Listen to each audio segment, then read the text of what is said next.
Welcome everybody, this is the 10-10 challenge with me, Ida, and today we have another game in Division 7. We've already played our first game, so here we are going to go into the game and we'll see what team our opponent has straight away. Okay, this is this guy's team. He has Kyle Walker, he's got Petr Cech, he's got Kompany, he's got Koscielny, he's got Azpilicueta, I can't speak. Ozil, Schweinsteiger, Cazorla, Coutinho, Willian, and Costa up front. Couldn't speak then. I was trying to get all the words out, but my mouth wasn't working. This is the first episode I've filmed in a couple of days. Obviously, I've had quite a few out recently. I think I missed one yesterday, but you know, it was the Easter weekend just gone, so it's difficult to make sure, like, sort of fitting in working days off, what I'm doing on different days, and having time to actually do things with, you know, just scheduling and trying to get stuff ready, especially when I've only just really started this YouTube thing. So yeah, that's why I missed a game, but you know, it doesn't really matter too much. Now, the topic I was thinking of doing today was, or is, I should say, not was, is going to be just looking at Cristiano Ronaldo and how you could say he's the best player ever. Looking at just how many goals he scored. Origi. I came straight back at him. Looking at how he could be arguably the best player ever in terms of forward players, and just all round as a player that's played the, you know, just in the game history of the game. And that's a very weird way of putting Diego Costa's name on the back of his shirt then. That was a D with a lowercase I, and then the rest of it was all capitalised. That's a bit weird. Ronaldo's goals in his career, just looking at from when he was at Man United, and I think he got 40 goals in one season in all competitions for a Premier League team. You know, obviously that includes in Europe and in the cups and all that. But even then, from how, you know, this lower amount of goals there seems to be in the Premier League compared to other leagues in Europe, you look at how many goals he has scored, and it's just insane. The numbers just rack up and up and up and up and up, and how he does it so consistently throughout his career is just ridiculous. And I think when you look at that sort of reasoning for him potentially being, you know, one of the greatest players ever, obviously it's a difficult thing to speak about in terms of ever, because you know, you can go back to like Pele and all those sorts of players, and it's just a completely different era, and it is difficult to say who is the best ever or not. But what I would say is, in terms of the professionalism of the game and how players now are the best athletes that they've ever been, the game is also more difficult to score goals because of how athletic the opposition always, well, pretty much always are. Obviously, if he plays for Portugal against like San Marino, he's probably going to get about 20,000 goals in one game. And so it's just obviously making the sort of distinction between the quality of opponents. But considering he's played in, you know, he's played in the Euros and scored in those. He's played in World Cups, scored in those. He's played in the Champions League, which again, you look at how many goals he scored in the Champions League. I think he's on... Oh, that was a great shot. He's on 100 Champions League goals, and he's on like 100 and something goals in European competitions, obviously including like Europa League and things like that. Since his move from Man United to Real Madrid as well, like at the time, obviously it broke the world record, and it's still pretty much like the second highest fee anybody's ever played for a player.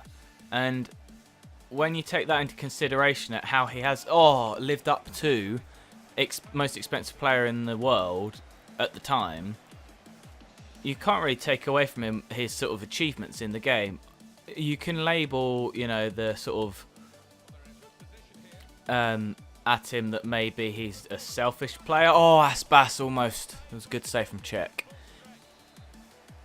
You could label at him maybe his selfishness, and a lot of people obviously say about when he was in the Premier League, he was a diver and he's a whinger and all this, that and the other, and it is literally all about himself, and that's a goal for, I think, Iramendi is that. Let's get one of these on the go. Boom, boom, boom. Let's get a little dabby do. I really wish they still had... Oh, it's Jaguaros.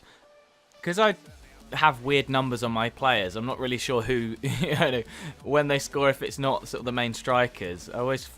not really sure who it is until, like, you know, after the goal's gone in. But on older FIFAs, they used to pretty much bring up the name straight away of the player that scored. I wish they still did that, because it would make more sense for people that want to know who scored if they're not quite sure. Okay, and that's half time. And we are winning this game. Yes, we are. Got our little DC United tops on. Had quite a few shots. It's been a pretty even game, though. What I'm going to do as well in this episode, I'm going to change up a little bit of the style as I go through, because obviously I'm not going to just make the same videos over and over again, because that would just get repetitive. So what I'm thinking of doing is, instead of just going on a 20-minute, because that's how long the episodes have been pretty much, sort of a 20-minute ramble of what I think, and having pauses in what I'm saying, and then sort of picking it up again and maybe losing my train of thought.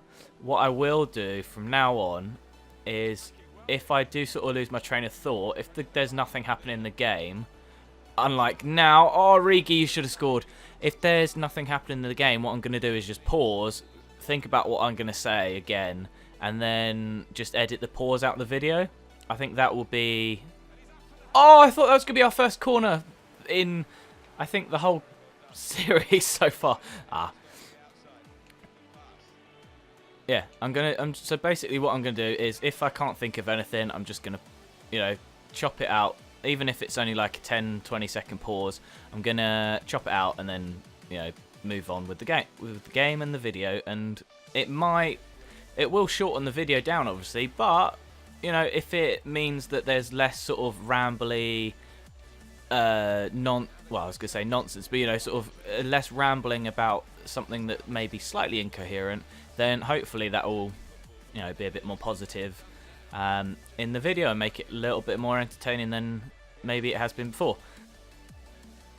Obviously, when you're having a chat about Ronaldo, you have to speak about, obviously, because you can't have one without the other. They're like salt and pepper. You have to have... Oh, I thought that was in. Oh, Sane, get some more whippage on it. You can't speak about Ronaldo without speaking about, obviously, the little man from Argentina. You've got Messi, and that's pretty far out for the header. With Messi, they are sort of comparable because they play in very similar positions, and their position has changed throughout their career. Because, you know, with that was rubbish. When Messi first came through, he sort of played more on the right-hand side, off of Ibrahimovic, and then he played off of other players. I should have just taken the shot away earlier. He's had, you know, alongside him, he's had players like Henry. Why am I not shooting early enough on this? I should just shoot when I get the chance. Yeah, he's played alongside, you know, some of the best players in the world, and he played in arguably the greatest club team in the world. And I put the little thing on that of the greatest club team because you've got, you know, some of the legendary Brazilian teams from history, and the Spanish team that, you know, in more recent years that won the World Cup and the Euros, and they are, you know, legendary teams in their own right. They're national teams instead, though. Can I get it out to Sane? Cut back inside, get the finish off. Sane, yes, it is in the goal. That is a wonderful pass from, I think it was Aspas. I could have done a different way of doing it, but what I've noticed is this guy sort of, I don't know, the width of Sane out in there and the Pedro one, which I played before where it didn't work very well, it's working better. So I'm going to just keep hitting that side up, and if it doesn't come across, I'll just play it across again and then hit it up the other side, which I think his narrow formation helps, because he's got a pretty narrow 4-3-3. Goalkeeper's got it.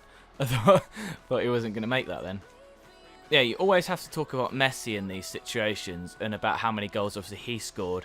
And I'll say, I know there's only 2 years difference, but if you look at the longevity of Ronaldo's career so far and how well he's done throughout the whole thing, pretty much, apart from maybe his first couple of years at Man United, you know, first 2 years, you could say maybe not as good, but that could be a whole different conversation. And so I think you could call Ronaldo the best ever, but personally, with what I was saying about the differences in the time and who could be and all the previous, you know, legends of the game, I think you just have to put him up there with that sort of level. I don't think you can ever give like one credence over the other at the moment. If Ronaldo goes on for another 4 or 5 years at the top level that he's already been at, you could maybe give it to him.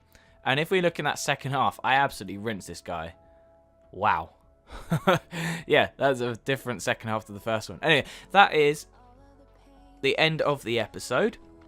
We got a 2-0 win, and we are now bang up to 6 points. Just need 2 more points to stay in the league, which is pretty decent from what I think. So, that's the end of the episode. Thanks for watching, and peace.